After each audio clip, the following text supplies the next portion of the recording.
Hi there, my name is Sthembiso Phakathi, your host of the Single Dads Unplugged. Welcome once again. We are shooting down in the north of Johannesburg. Today it's all about fathers and sons, and the conversations began this morning. It's been heartwarming to hear the stories and to see dads come out and to see boys come out, also speak about their journeys with their dads. It's been a wonderful time. And with me, I've got Caleb. Caleb, please introduce yourself and tell us a little bit about the topic that you covered today. My name is Caleb and I am Nigerian born here in South Africa. Sure. So the topic I covered was the garden mindset. It Sure. takes off of the whole analogy of a garden, Yeah. like the Garden of Eden, Yeah. for example. Yeah. And it really brings us to understand that we are not only the trees in the Yes. garden, but we are also the gardener itself. It's, We are the seed that gets into the ground. We are producing fruits within the garden. It's a whole process. Yeah. But you were also speaking to us, Caleb, about your own upbringing. Take us back there. You were raised by your mom? I was raised both parents. Both parents, okay. Yeah, my dad was present but not fully present. He was not emotionally present. That's how he was providing. He was providing. He was there.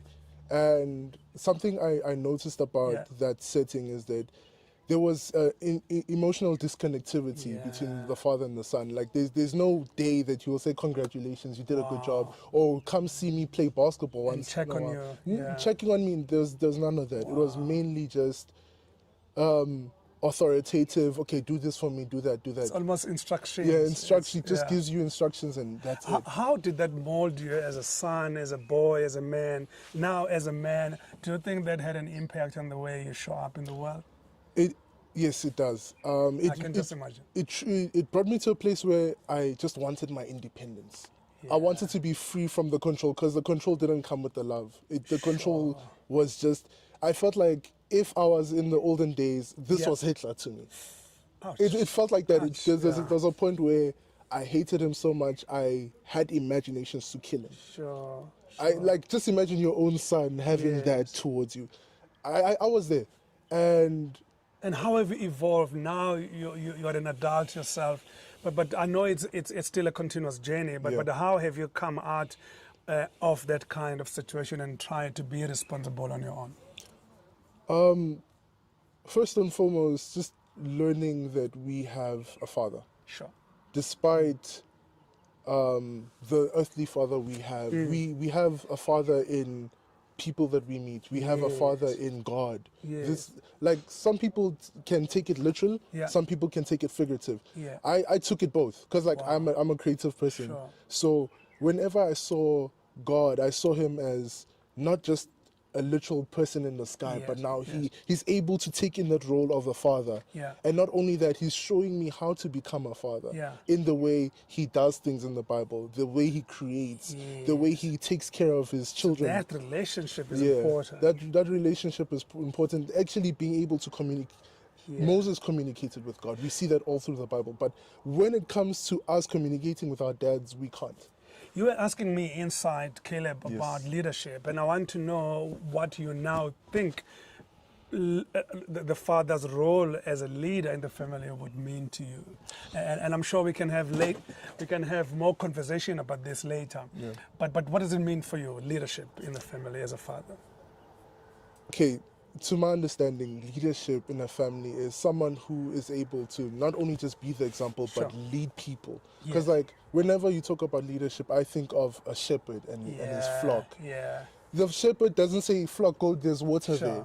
He actually goes and guides them through it. How much better would sons be if they were guided through things?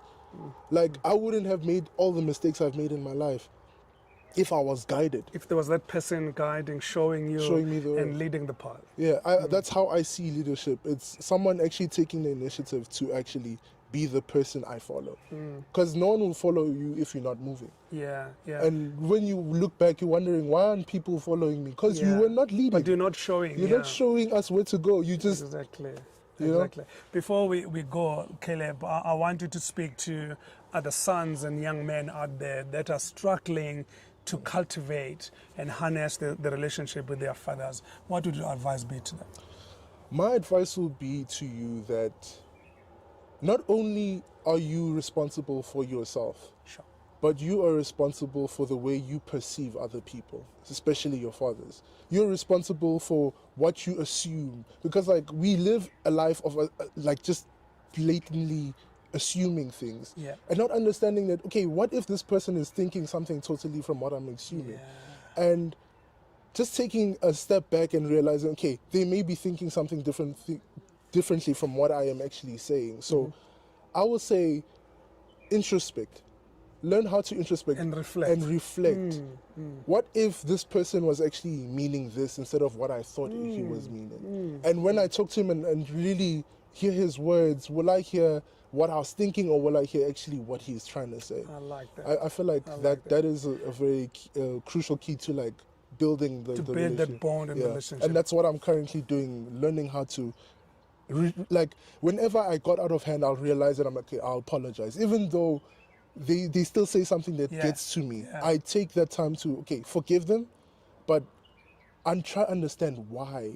Like, I don't know, God has made me a person to always want to know why. Yes, and dig deeper. And dig deeper. Like when you make the example of leadership, and when you say you give an example to someone, I'm the child that will always say, why? Why do you say You're that? Where does it come from? Like even with my relationship with my brothers and my sisters, I always ask why. Like, okay, you want me to do this? Why? Why are you asking me to do this? Okay, if it's something I already know that, okay, no, it's just to help you out, then I know, okay, I can do it. I like it. You know? I like it. Now, Caleb, thanks. I need to say this for those of you listening and probably watching. The conversation with Caleb is going to continue, because I think his story and his passion relaying and telling his story and his relationship with his father is very educational and inspirational for most of us. And I'd like you to follow the channel and subscribe, and probably we're going to invite him again to our next episode of Singly Dads Unplugged, just for him to tell his story again. Caleb, this was beautiful. Thanks, my brother. Thank you so much. Let's go get some food. Yes, sir. Cheers.